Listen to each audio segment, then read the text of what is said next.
Այսօր լրանում է նախկին արտգործնախարար համախմբում կուսակցության նախագահ Վարդան Օսկանյանի որդու Արա Օսկանյանի ձերբակալության 72 ժամը։ Հիշեցնենք, որ նա ձերբակալվել էր փետրվարի 17-ին։ Ըստ քննչական կոմիտեի հաղորդագրության, քաղաքացուց ահազանգ են ստացել, որ Օսկանյանն ու Սիրադարյանը փետրվարի 16-ին ժամը 17:00-ի սահմաններում Երևան քաղաքի Լենինգրադյան փողոցում Բերբերյանին նստեցրել են ավտոմեքենայի մեջ, գնացել Աբովյան քաղաք եւ նրա կամքին հակառակ բռնություն գործադրելու սպառնալիքներ հնչեցնելով ապօրինաբար զրկել ազատ տեղաշարժվելու իրավունքից եւ պահանջել վերադարձնել 1.5 միլիոն դրամի չափով պարտքը։ Հարուցվել է քրեական գործ։ Արա Օսկանյանը եւ Սիրադարյանը ձերբակալվել են քրեական օրենսգրքի 133-րդ հոդվածի 2-րդ մասի առաջին եւ երկրորդ կետերով նախատեսված հանցավոր արարք կատարելու կասկածանքով։ Արա Օսկանյանի փաստաբան Տիգրան Աթանեսյանը նշեց, որ այս պահին ինքը սպասում է վարույթ իրականացնող մարմնի որոշմանը։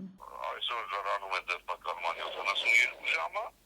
եւ դեռ չգիտեմ վարույթ իրականացնող մարմինը ինչ է որոշել, մենք դատարան թե բացատրում ենք պրոցեսը։ Մենք սպասենք, ասեմ եք մի քանի ժամ է մնացել։ Հիմա հիմնական խնդիրը խաղում եւ մեղադրանք առաջադրելու հետ է կապված։ Ես պետք է իմանամ ինչ դիխորոշում ունի վարույթ իրականացնող մարմինը, որ այդ կառուցողին գործողությունները։ Որքանով էր հիմնավոր Արա Օսկանյանի ձերբակալությունը, փաստաբանը նշեց, որ չեն կարող ասել, որ գործ ունենք բացահայտ ապօրինության հետ, սակայն ձերբակալությունը հիմնավոր չէր այս պահին։ Ոչ թե մենք գործ ունենք բացահայտ ապօրինության հետ, նման բան չեմ ասի, բայց չի համարի, որ դա հիմնավոր էր եւ նպատակահարմար եւ անհրաժեշտ էր։ Բնական է, ասում եք, եթե դա բողոք պետք է կատարվի քրեական գործողություններ բարձրելու դրա իսկությունը եւ մնացած։ Այս թվում է կարծիքով դա իմաստ չուներ, բայց նման դեպքեր շատ ու շատ այլ գործերով, նմանատիպ գործերով պատահում են, ուստի սուպեր արտարոց ոչինչ չկա։ Սովորական ընթացք է, որ աշխարհներով որդին է եւ ժամանակահատվածում ստացել այսպիսի արձագանք այս գործը։ Ինչ վերաբերում է քաղաքական հետապնդմանը, ապա ըստ փաստաբանի այս պահին նման ենթատեքստ չի տեսնում այս ամենի մեջ։ Քաղաքական հետապնդում այսինքն չեք տեսնում։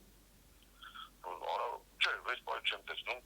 դասավորը դες ասեմ, ինչով այս բանը չեմ ստացել նման բան, հուսամ, որ չի լինի, հուսամ, որ ես չեմ սխալվում։ Քաղաքական գործիչների գնահատականները Վարդան Օսկանյանի որդու ձերբակալության վերաբերյալ տարբեր են։ Մի մասը կարծում է, որ սա միանշանակ քաղաքական հետապնդում է, մյուս մասը դեռ վաղ է համարում նման գնահատականներ տալ։ Ժառանգություն կուսակցության փոխնախագահ Արմեն Մարտիրոսյանը կարծում է, որ սա քաղաքական պատվեր է ուղղված Վարդան Օսկանյանի դեմ, քանի որ իշխանություններն ամենից շատ վախենում են հենց Օհանյան Ռաֆի Օսկանյան դաշինքից։ Ակնհայտ է, որ քաղաքական ձերբակալություն է, որովհետև նույնիսկ քննչական ծառայության այդ տարածած հայտարարությունից ակնհայտ է, որ հիմք չկա ըստ էության։ Այսպես կոչված սպիտակ լավ հաստ թելերով կարված հերթական գործն է, որ հաշվի առնելով նաև այս ժամանակահատվածում այն լայնածավալ գրոհը, երբևիցե այսպիսի գրոհ որևէ կուսակցության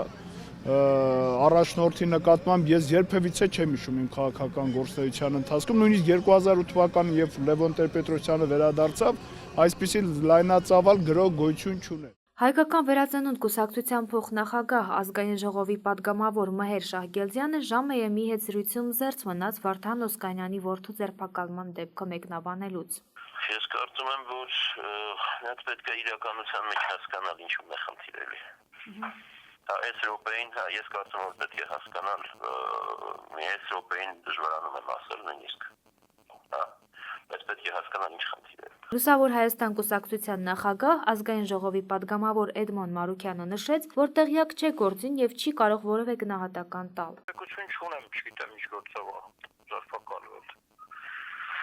Եթե տեղեկություն ունենամ, կարող եմ գնահատական տալ, բայց որևէ տեղեկություն չունեմ։ Հիշեցնենք 2013 թվականին նախագահական ընտրություններից առաջ Վարդան Օսկանյանի դեմ քրեական գործ էր հարուցվել փողերի լվացման մեղադրանքով։ Ըստ մեղադրանքի Օսկանյանը բարերար Ջոն Հանցմանի Civitas հիմնադրամին բարեգործական նպատակներով փոխանցած գումարը ոչ նպատակային էր օգտագործել։ Վարդան Օսկանյանը այս ամենը համարել է իր դեմ ուղղված քաղաքական հետապնդում։ Անի Շաբոյան, ԺՄԵ։